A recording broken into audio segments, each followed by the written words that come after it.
Kata beliau, kalau namamu ada di situ, pasti aku duluan. Kalau Umar Khattab bisa jadi orang munafik, berarti kita yang lain apa?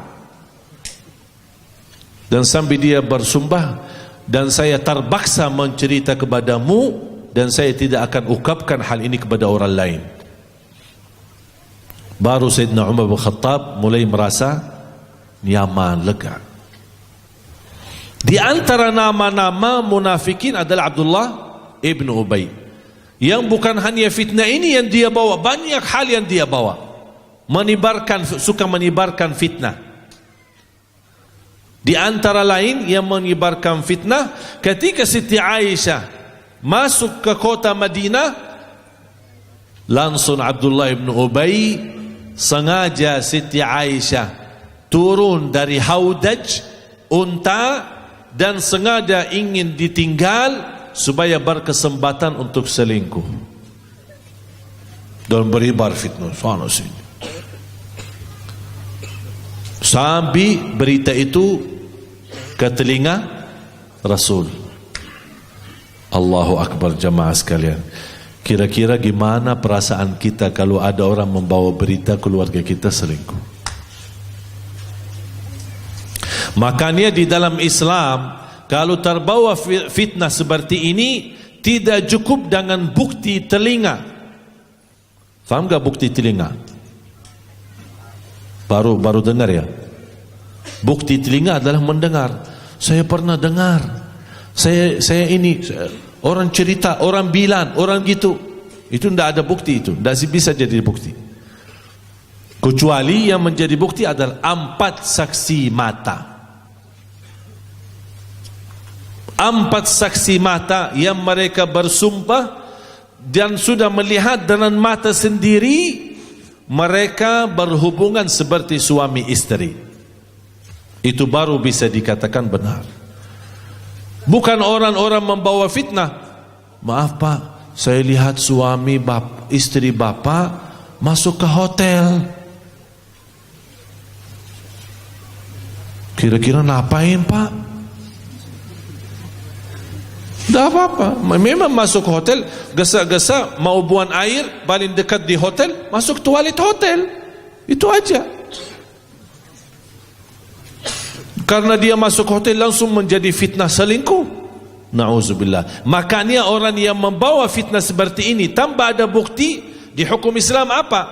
Dijilid, dijampuk 80 kali, dijampuk. Makanya di antara sahabat yang terjumus dan terbancing dalam fitnah ini ikut menyebar, padahal dia sahabat, tapi namanya sahabat yang mulia sebaik-baik manusia sesudah Nabi Muhammad adalah sahabat Rasul. Walaupun mereka begitu mulia, tapi tetap tidak terlepas dari kekurangan. Namanya Mistah. Namanya Mistah. Mistah radhiyallahu anhu. Seorang Mistah ini sangat disayangi oleh Rasulullah SAW. Dia orang miskin. Ketika dia mendengar fitnah berita dari Abdullah bin Ubay, dia ikut juga menyebarkan tanpa bukti, tanpa tabayyun. Dan hal wajar, kita sebagai manusia kadang-kadang bisa juga salah langkah.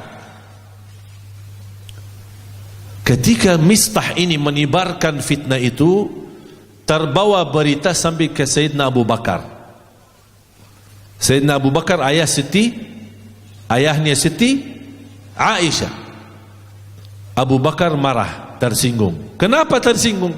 Karena selama ini yang suka memberi bantuan, sedekah, infak, zakat kepada Mistah, karena Mistah orang miskin, adalah Sayyidina Abu Bakar.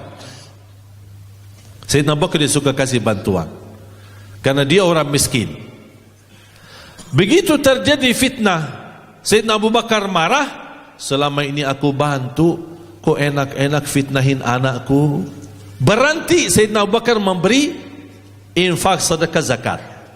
Allah turunkan ayat Al-Quran, surat An-Nur ayat 22. Allah melarang Sayyidina Abu Bakar untuk menghenti berbuat baik terhadap si Mistah, Kalau memang Abu Bakar ingin diampuni Allah, teruskanlah kebaikan kepada mereka. Ini namanya pemaaf. Sayyidina Abu Bakar memaafkan orang yang memfitnahi anaknya. Rasulullah memaafkan orang yang fitnahi istrinya. Tapi hukum tetap jalan. Supaya apa? Supaya orang lain mengambil pelajaran. Jangan orang lagi memfitnah. Faham jamaah sekalian? Berarti pemaaf memang sangat dianjurkan oleh Islam. Tapi kadang-kadang hal pemaaf itu boleh, bukan berarti terlepas dari hukum. Apalagi hal yang disampaikan itu sudah menjadi di depan publik, yang tidak bisa kita maafkan sebagai seorang, karena kita sendiri. Kalau masing-masing ikhlas maafkan, tapi kalau secara global kita tidak bisa memaafkan. Karena ini kita tidak bisa mewakili seluruh umat Islam memaafkan hal ini. Oleh karena itu Allah gambarkan dalam Al-Quran, tapi secara singkat karena sudah malam. Saya ingin kalau ada yang bawa Al-Quran Suratul Maidah, tolong ada yang berkenan terjemahannya.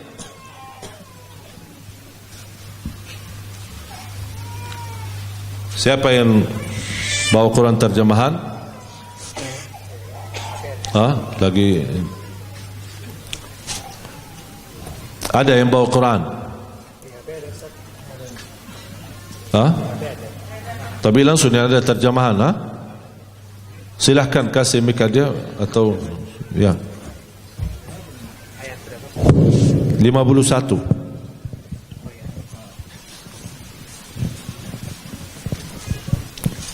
Saya hanya sejarah singkat 51 sampai 57.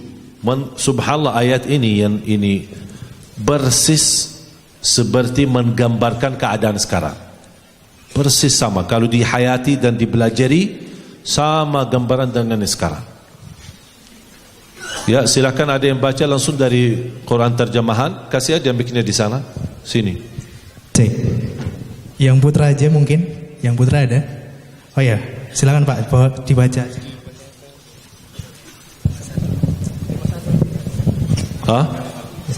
51. Yang ayat 51. Silahkan duduk santai. Wahai orang-orang yang beriman, janganlah kamu menjadikan orang Yahudi dan Nasrani sebagai pemimpinmu.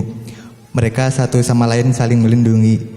Barang siapa di antara kamu yang menjadikan mereka pemimpin, maka sesungguhnya dia termasuk golongan mereka. Sungguh Allah tidak memberikan petunjuk kepada orang-orang yang zalim. Ini ayat bunya cerita, sebab saya tidak akan panjang lebar cerita, tapi menceritakan posisi waktu Madinah ketika Rasulullah SAW sesudah selesai perang Tabuk. Menceritakan bagaimana orang Yahudi dan Nasrani mengingkari dan mengkhianati berjanjian sama Rasulullah SAW.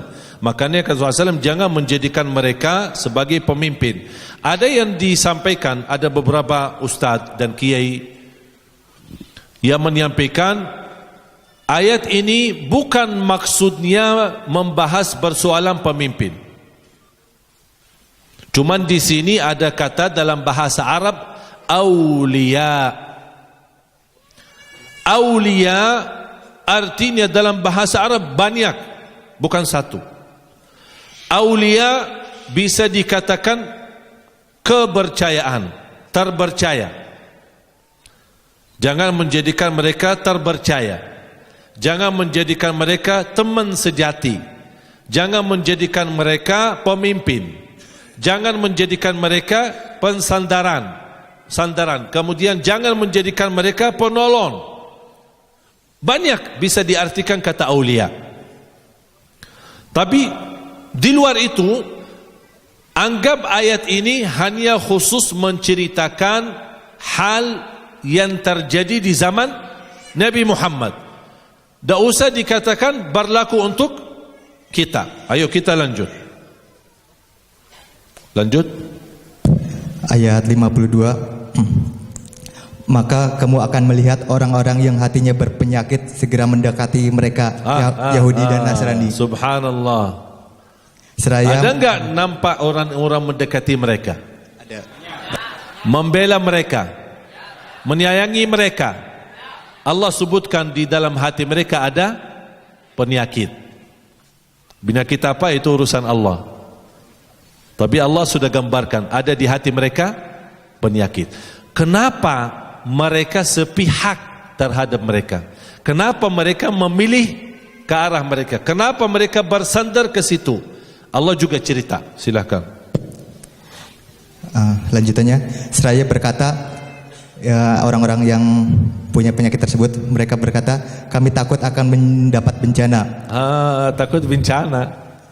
Karena yang memiliki kuasa ekonomi mereka, yang punya kuasa media mereka. Kalau saya tidak sama mereka, nanti saya yang kena bencana.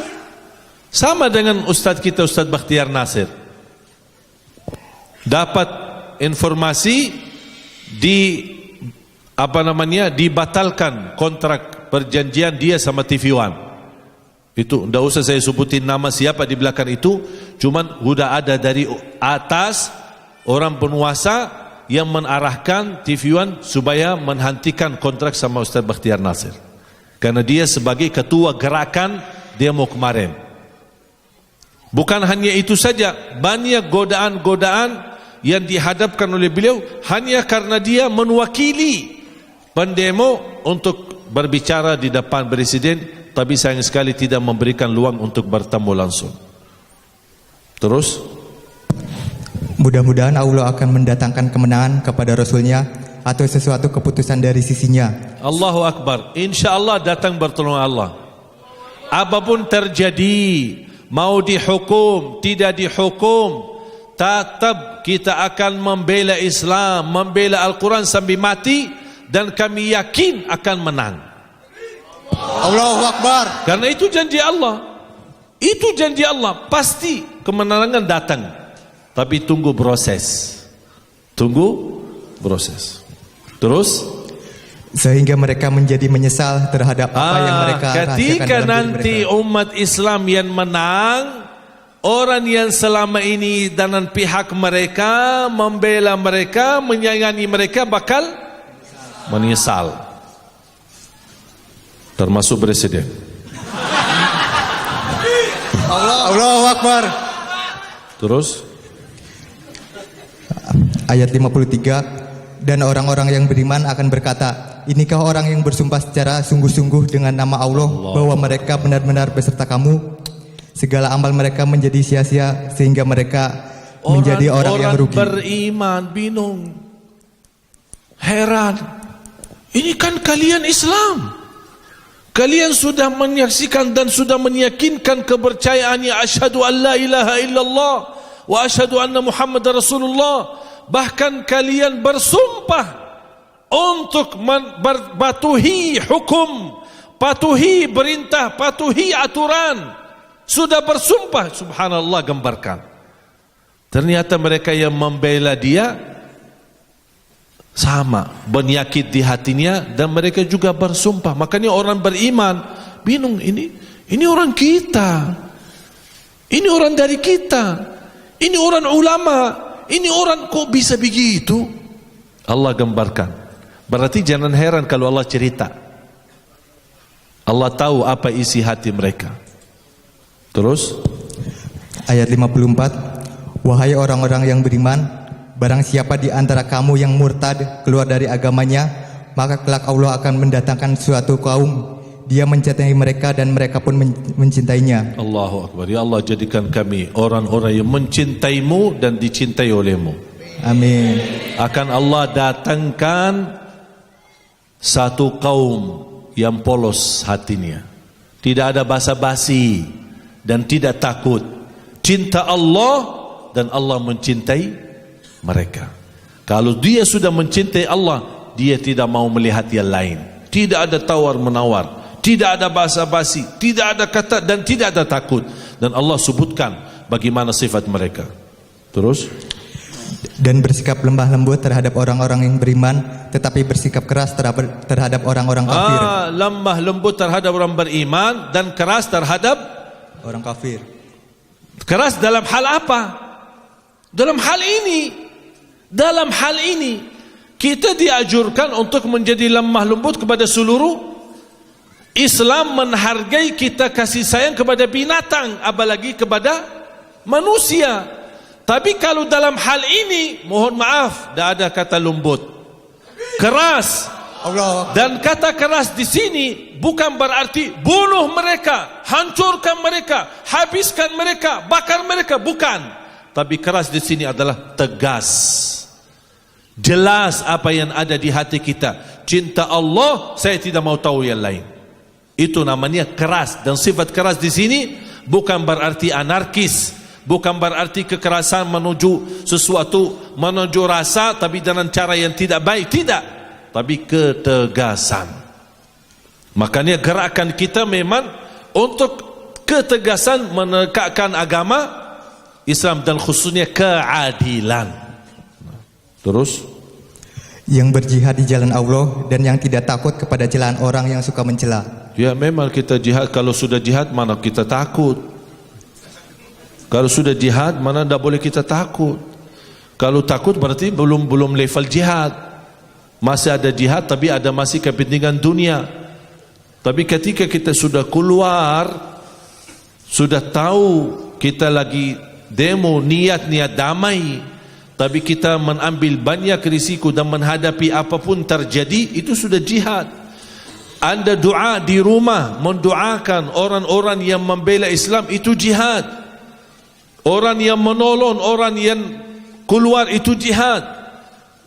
Sebagaimana guru kita tercinta Agim menggerakkan semua anak-anak santrinya Darut Tauhid dan semua teman-teman, dia kawal semua berdemo menjadi tukang bersih.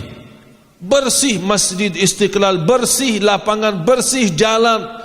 Mohon jangan injak-injak rumput-rumput di taman-taman. Mohon jangan buang sampah. Mohon sambil sampah-sampah mereka dan gantungan sampah itu di mana-mana. Dibagi makanan luar biasa. Tak pernah saya melihat demo sedunia sebagaimana terjadi kemarin. Ini menjadi pelajaran luar biasa. Makanya hal-hal yang positif yang ada di demo, aksi demo kemarin, silahkan Bapak Ibu menjadi jihad Anda, sibarkan sebanyak-banyaknya di media. Sibarkan Instagram, Twitter, Facebook, sebanyak-banyaknya hal yang positif. Jangan membiarkan orang yang menguasai media Yahudi dan Nasrani yang menampilkan dan menampakkan saja yang negatifnya, padahal positifnya jauh lebih banyak. Cuman itulah media di Indonesia karena sudah dikuasai oleh mereka. Makanya hati-hati. Kita sebenarnya menurut saya zaman sekarang jihad lawan media yang buruk yang mencela nama Islam. Itu jihad kita sekarang. Makanya tugas anda semua, tak ada orang muslim sekarang tak punya HP. Semuanya punya HP, punya aplikasi banyak. Silahkan menjadi amal salih. Nawaitu, sibarkan hal yang positif dan hentikan hal yang negatif. Sibarkan kebersamaan ketika antara polisi sama bendemo. Bagaimana saling membagi air wudu, saling membagi makanan, saling menolong, saling berzikir bersama. Menunjukkan juga tidak semua polisi sama. Supaya kita bisa menunjukkan ke mata dunia, demo sebenarnya demo sangat damai dan menunjukkan bagaimana hanya kepentingan kami untuk menegakkan keadilan walaupun masih ada orang punya niat lain.